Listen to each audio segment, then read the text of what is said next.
Music therapy can be applied in all sorts of areas in addition to or in tandem with other therapies. It can also stand alone in a really beautiful capacity. I worked with many age groups at the hospital and other places where I was working on bonding. This isn't something we really focus on in our physical therapy, occupational, and speech world, but music therapy can really focus on is family bonding and social bonding. At the hospital, I worked with many teenagers and their families who were struggling with chronic pain because of sickle cell. We would jam out on electric guitars together, and we would... Like the whole family? Me, oftentimes it was the teenager, and I was a parent. And then we would just grab whatever instruments they wanted to. A lot of them were really drawn to the electric guitar or the keyboard.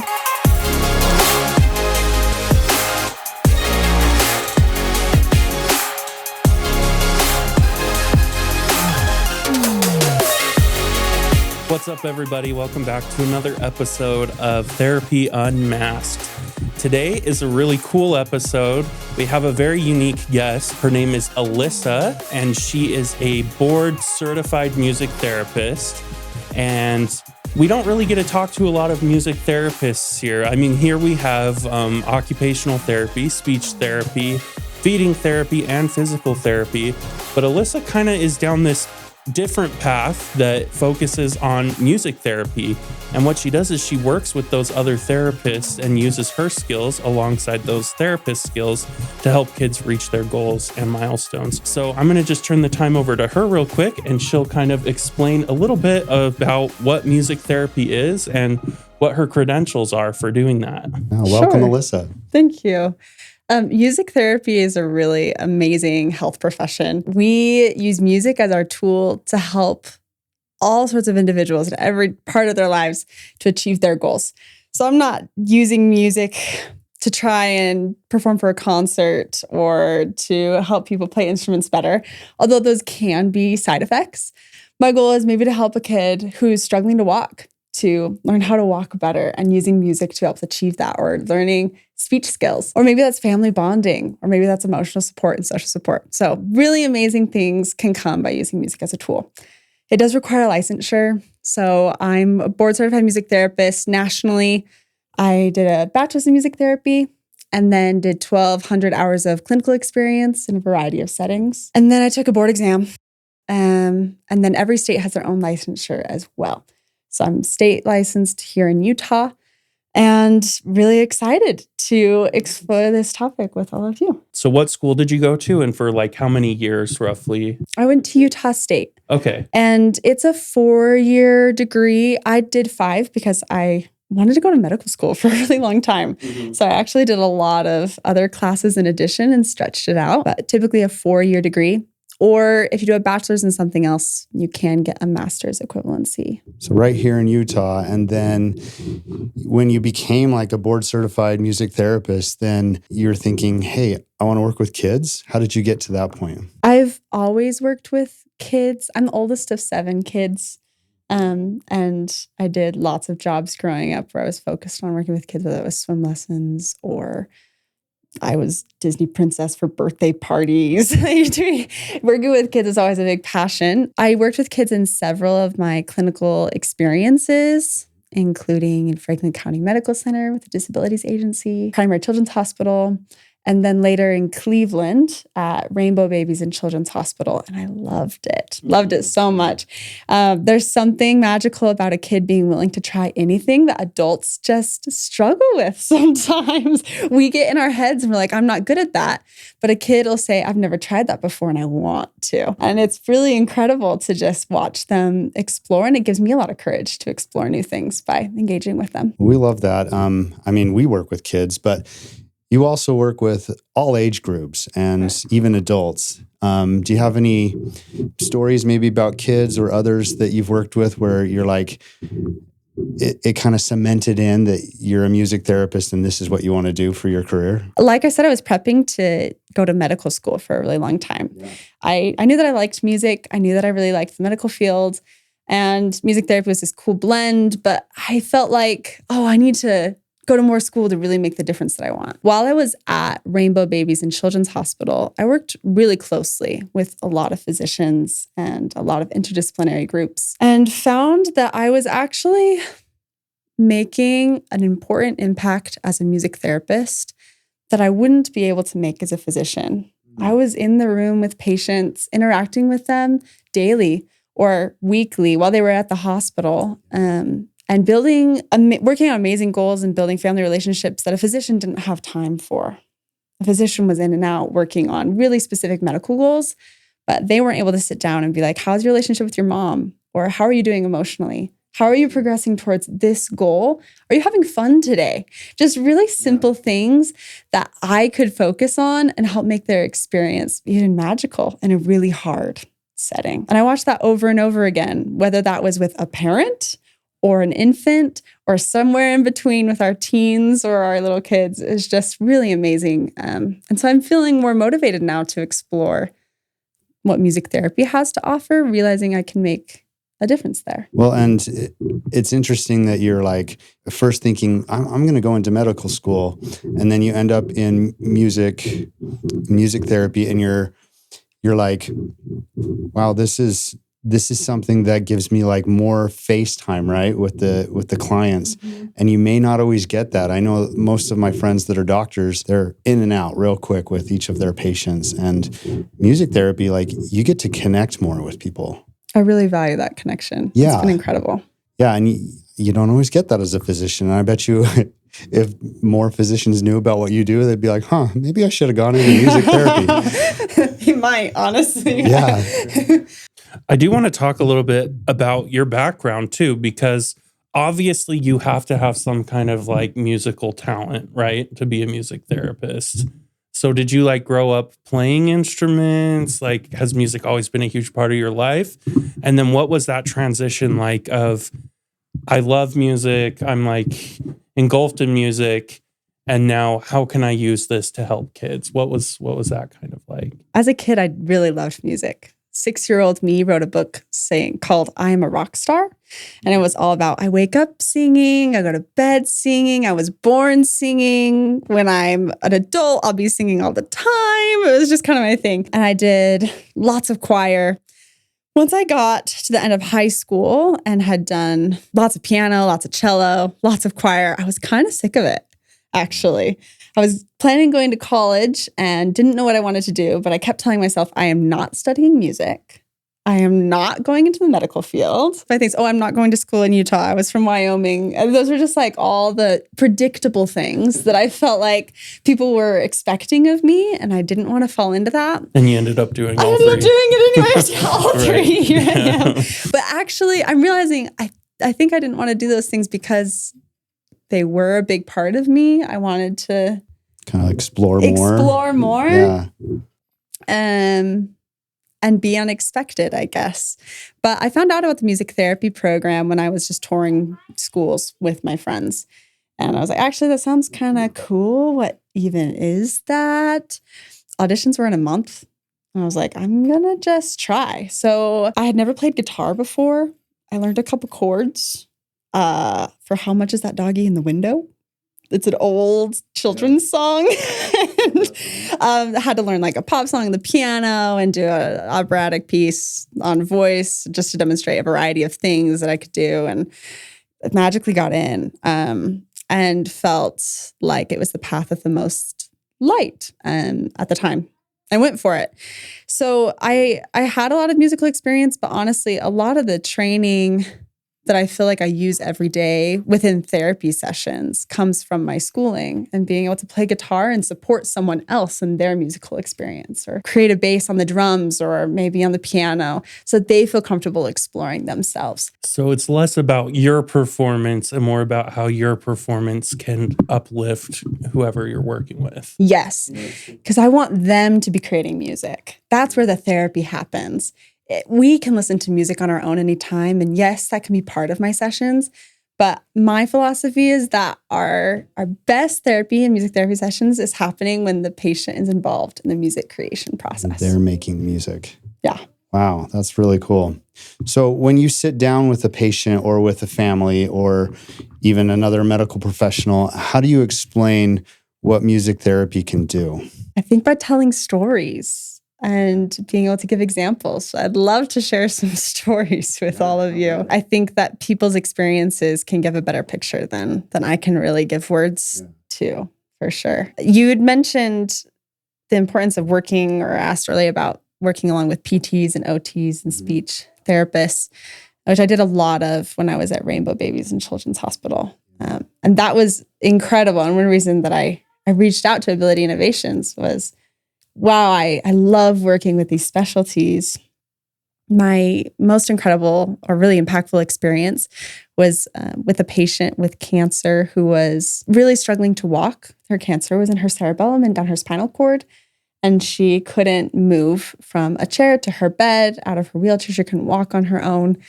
And while her prognosis was poor and she was going to pass away, in fact, she passed away this last week, we knew as therapists that she could have a better quality of life than she was having at the time. So this is a 10-year-old girl. She's from Kuwait. She's Arabic. She was speaking a little bit of English, just enough to get by.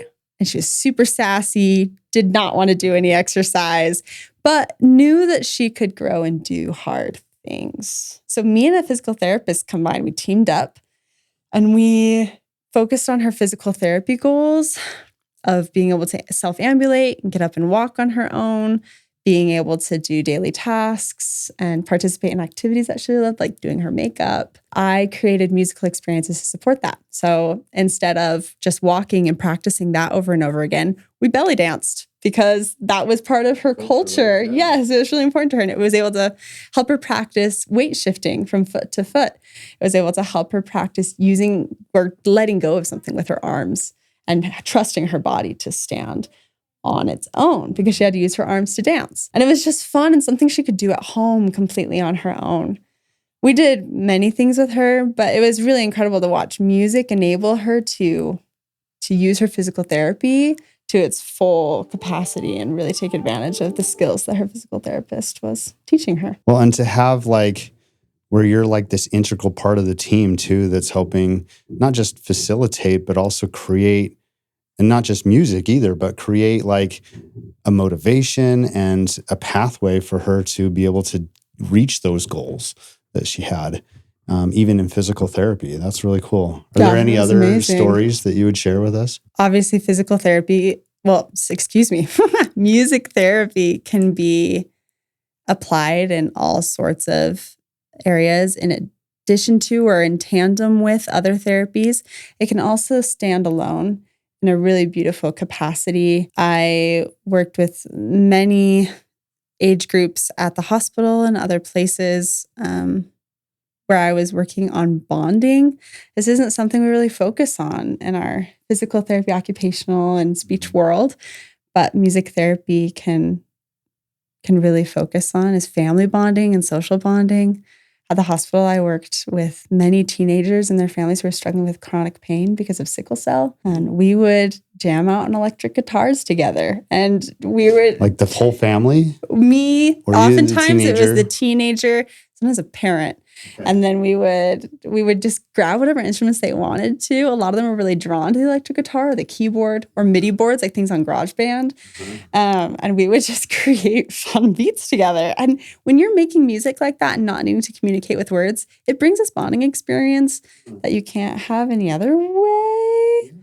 But it's really simple and it's approachable and you're being goofy and vulnerable without feeling like you need to step too far out of your comfort zone. Yeah, to get people together like that, that's kind of fun.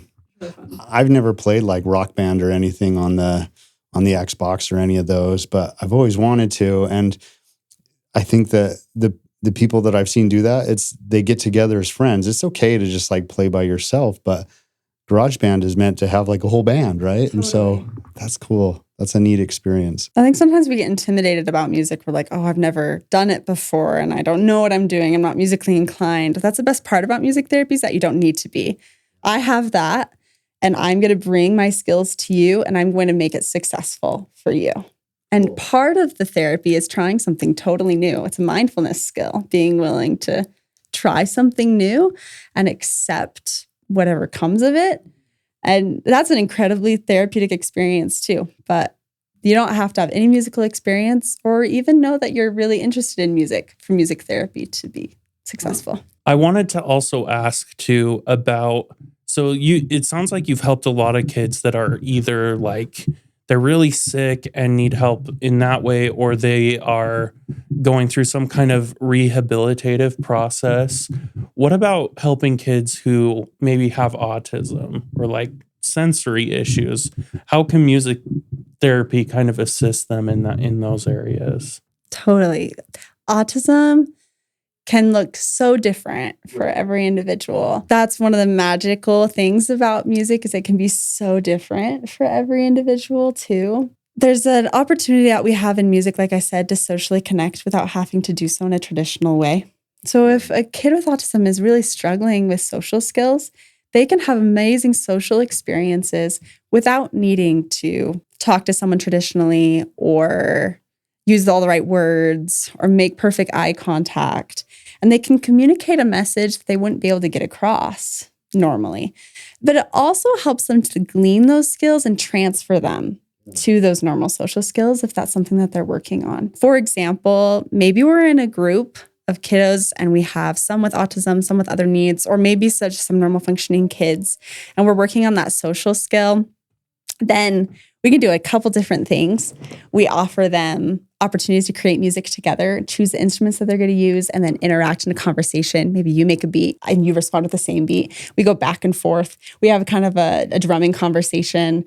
Maybe we're taking turns just supporting each other with a beat on drums.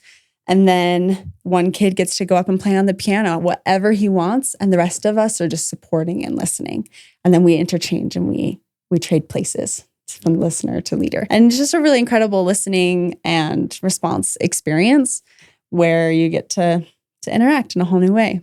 As far as sensory experiences go, being able to control your sensory environment and do so even when there's a little bit of chaos can be a really important skill. And music can feel really chaotic sometimes. So it can really help you increase your distress tolerance.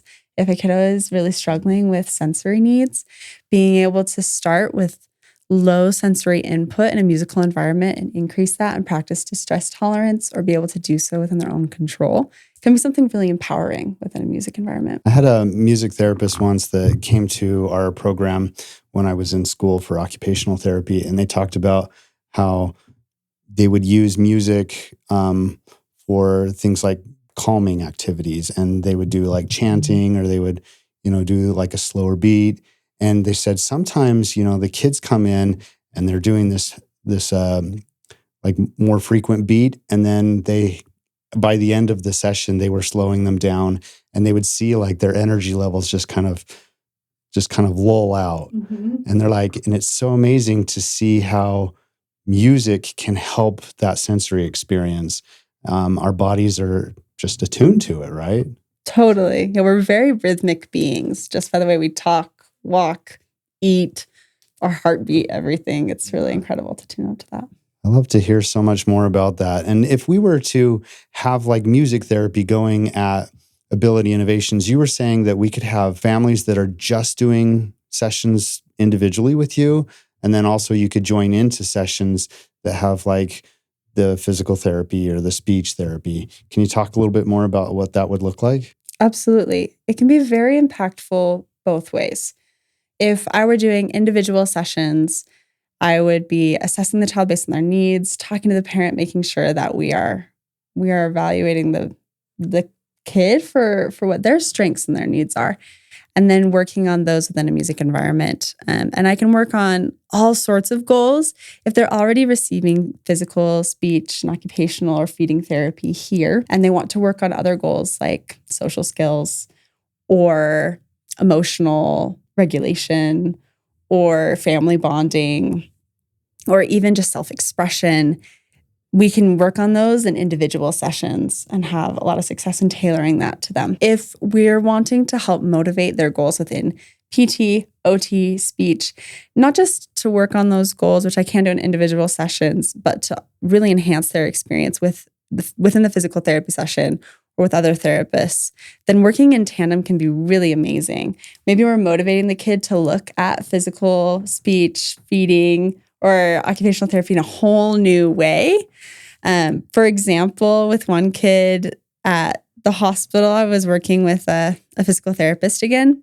He struggled with left side weakness and had a really hard time just doing his exercises. He hated having to move in an intentional way that used his left side. But we could trick him when he was playing music. A lot of instruments require bilateral movement. And so were we tricking him? He knew what we were doing. But he was so engaged in the musical process that all of a sudden he was doing his exercises on his own. He had instruments in both hands and he was playing hard with both sides. He was squatting down, he was running around, and it didn't take extra prompting. The music did the prompting itself.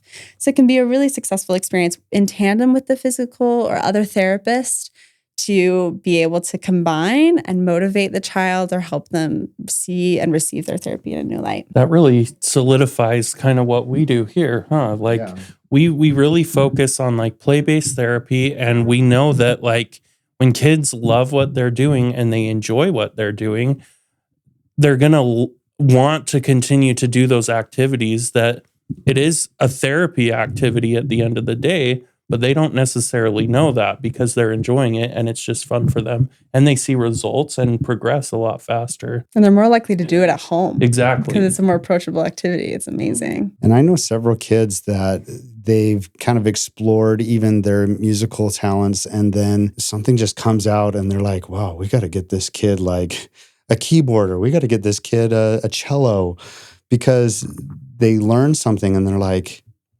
just super focused on it and super engaged in it. And it's something that they wouldn't have known otherwise unless they're exposed to that.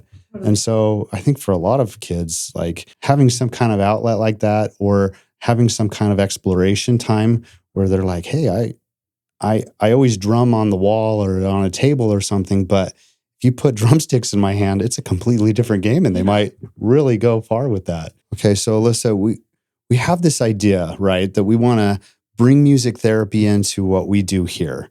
We think that it could be such a great program and another addition to these families. And if there's families that are listening to this and they're like, wow, this sounds amazing, we would like to be able to kind of gauge the interest that's out there first and see how many families actually are interested in this.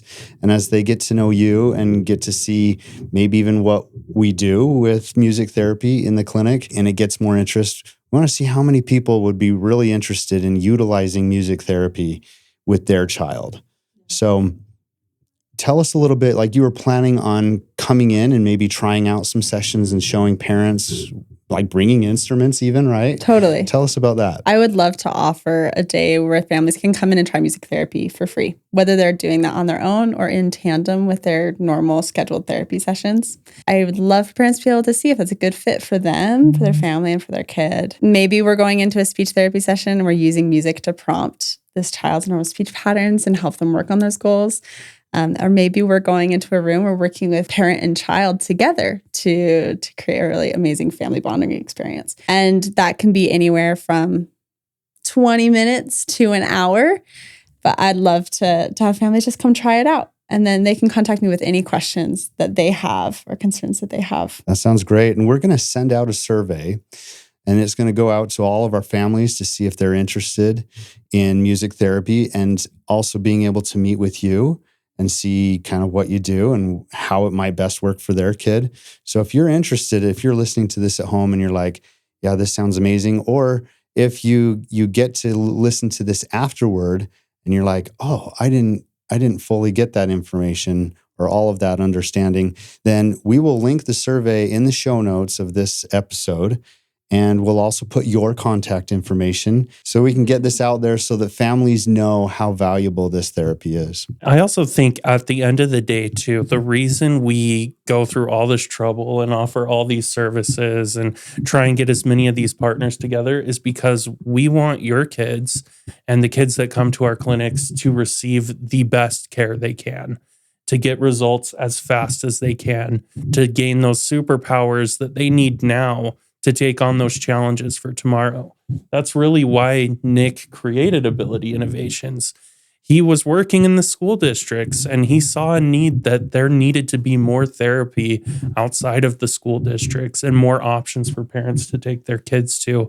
And that's why we exist. So we highly encourage you to take advantage of all of the resources we offer, because we do this for your kids. We do this to help them reach their goals and their milestones and ultimately thrive in the world that they live in. Even the name Ability Innovations is about being innovative, finding new ways to reach kids and help them bridge those gaps in their milestones or things like that. And music therapy is such a great way to do that as well. And so we hope that people can take advantage of this, but we're grateful that you would come on the show too, and that we could get to know you and what you do. And hopefully we can get as many families as possible to take advantage of that. Yeah, thank you so much for having me. Absolutely. So we'll go ahead and close off today's episode. Special thanks to Alyssa for joining us. All of the related contact information for her will be found in our show notes below, as well as the survey that Nick mentioned, where we encourage you to take that survey and see if maybe this is something you would be interested in doing here at Ability Innovations. Again, Therapy Unmasked is a free podcast that we provide to you that's brought to you by abilityinnovations.com. Head on over to abilityinnovations.com and check out all of our free resources on there. We have blogs, we have articles, we have lots of free handouts that you can look through. We also offer a lot of really cool courses. We have a really cool one coming up all about potty training. So keep an eye out for that one. It's going to be about helping neurodivergent kids overcome potty training and things like that. So we're really excited for that. So keep an eye out for that one. You can go to therapy-unmasked.com or abilityinnovations.com to find all of these resources. Special thanks to our guests today, and we will see you guys in the next episode. Bye.